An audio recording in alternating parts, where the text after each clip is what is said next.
Ayon po sa maraming kilalang analyst ay tila inuulit na XRP ang parehong galaw or fractal pattern na kanyang ginawa noong nakalipas na taong 2017. Sa madaling salita, parang kinokopya raw ni XRP ngayon ang kanyang nakaraan. Pero ang tanong, ano ba ang posibleng kahinatnan nito kung tuluyang sundan ni XRP ang buong 2017 fractal? Posible bang umabot sa XRP sa $300 kada token? O isa lang ba itong ilusyon? Kaya yan po ang siyang ating pag-uusapan sa video na ito. Pero bago po tayo magpatuloy ay pakibasa na lamang po muna ang disclaimer dito po sa ibaba ng ating screen. Yan mga ka-crypto, simulan po natin sa kung ano po ba ang fractal pattern at paano po ito konektado kay XRP. Ang fractal ay isa po itong klase ng chart pattern kung saan ang kasalukuyang galaw ng presyo ay tila kinokopya ang dati po niyang galaw.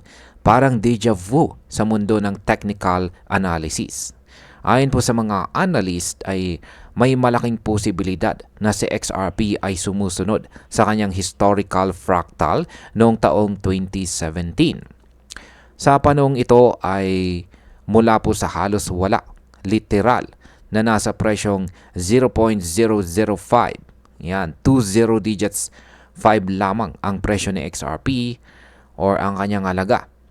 Ay sumabog po ang kanyang presyo pataas hanggang sa presyong $3.31. Yan po ay halos 60,000% na pag-angat. Yan, napakatindi po niyan. 60,000%. Yan. Ngayon ay bakit po sinasabi ng mga analyst na inuulit na XRP ang kanyang 2017 na galaw? Yan, simula pa ika-4 na quarter or fourth quarter ng 2024 ay unti-unti pong bumangon sa XRP mula sa kanyang pagkakalugmok. Noong November 2024 ay nasa presyong 0.5 lamang po siya. Pero hindi po nagtagal ay unti-unti siyang sumipa pataas. Sa ngayon ay si XRP ay nasa presyong $3.13. Yan po ay katumbas ng 538% na pag-angat sa loob lamang ng halos 8 months or 8 buwan. Ayon po sa ilang analyst gaya po ni Egrag Crypto, Crypto Wizard, Javon Marks at iba pa, ay mukhang sinusunod talaga ni XRP ang parehong structure noong nakalipas na 2017. Una ay ang underperformance, sunod ay breakout, pagkatapos ay consolidation, at pagkatapos po ay isang panibagong pagsabog ng presyo. Ano naman ang posibleng mangyari kung tuluyan ngang ulitin ni XRP ang buong 2017 fractal? Yan, ito na ang pinaka-interesting na bahagi ng usapan dito. Ayon po sa mga analyst, ayan, ay kung walang limitasyon, yan, kung walang limitasyon at talagang ulitin na XRP ang buong 60,000% na pagtaas mula sa kanyang presyo noong November 2024 na nasa 0.5 ay posibleng umabot po ang kanyang presyo sa $300 bawat token. Oo, tama po ang narinig ninyo mga ka-crypto. $300 kada XRP.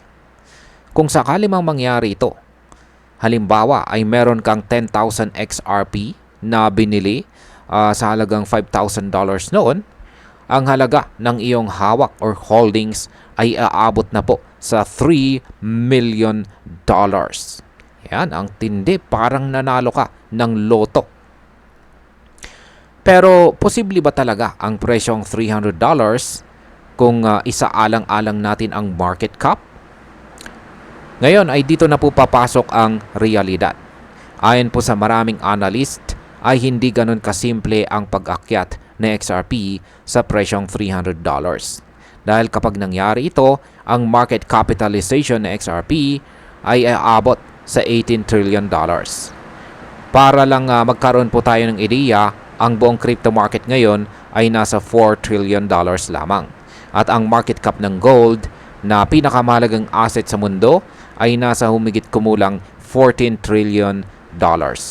Kung tumaas man si XRP sa presyong $300, ay lalampas pa siya sa halaga ng buong crypto industry at halos kasing halaga na po niya ang gold. Kaya ito ang dahilan kung bakit karamihan sa mga analyst ay hindi direktang nagsasabing aabot siya sa $300. Kahit pa nakikita nilang sinusundan niya ang 2017 na fractal. Ngayon ay bakit naman po kahit umabot sa $300 ay bullish pa rin ang sentiment para kay XRP? Kahit hindi umabot sa $300, marami pa ring dahilan para maging excited ang XRP community. Una, ang kasalukuyang galaw po ni XRP ay nagpapakita ng matibay na momentum. Pangalawa, kahit $10 or $20 lamang ang maabot na XRP, ay malaki pong bagay ito para sa mga hodlers or XRP holders. Halimbawa, kung bumili ka ng XRP sa halagang 0.5 at umabot lang ito sa $10, ay magiging $100,000 agad ang halaga ng iyong 10,000 na tokens. Kaya hindi na masama, di po ba? Bukod pa rito, kung patuloy po ang adoption ng Ripple's ODL system at lumawak pa ang paggamit ng XRP sa real-world payments, ay lalong lalakas po ang demand para kay XRP. Yan, kung ikaw po ay isang Pinoy crypto enthusiast na may XRP holdings ngayon, dapat mong bantayan ang galaw ng fractal na ito. Dahil kung totoo ngang inuulit ni XRP ang 2017, ay posibleng masaksihan natin ang panibagong wave ng generational wealth mula sa altcoin na ito. Pero dapat ay tandaan natin na ang pagtaas ng presyo ay hindi po garantiya. Laging may kaakibat po ito na panganib o risk ang crypto market. Kaya bago po tayo pumasok sa isang investment, ay siguraduhin natin na naiintindihan natin ang galaw ng market at may sapat po tayong risk management. Kaya para po sa atin na naghahanap ng long-term na potential coin, maaaring si XRP po ang isa sa mga dapat nating isama sa ating watch list. Hindi man guaranteed or garantiya ang $300 ay mukhang may malawak pa rin po siyang room for growth. Yan, bilang panghuli, para po sa akin ay sobrang interesting ang teoryang ito. Ang posibilidad na inuulit po ni XRP ang kanyang nakalipas na performance noong taong 2017 ay nagbibigay po ito ng pag-asa at excitement sa mga hodlers or holders. Hindi rin natin pwedeng maliitin ang galaw ng mga malalaking altcoins dahil nakita na natin kung paano po sila sumabog noon. Gayunpaman ay kailangan nating maging realistiko. Oo, posible.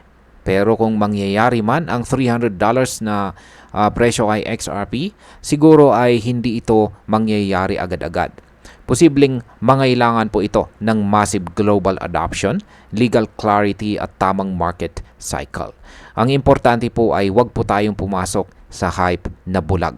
Maging smart investor po tayo at bantayan natin ang mga indikasyon, technical man or fundamental. At ayan, hanggang dito na lamang po tayo sa video na ito mga ka-crypto. Marami pong salamat sa panonood. Ingat po tayo lagi at God bless po sa ating lahat.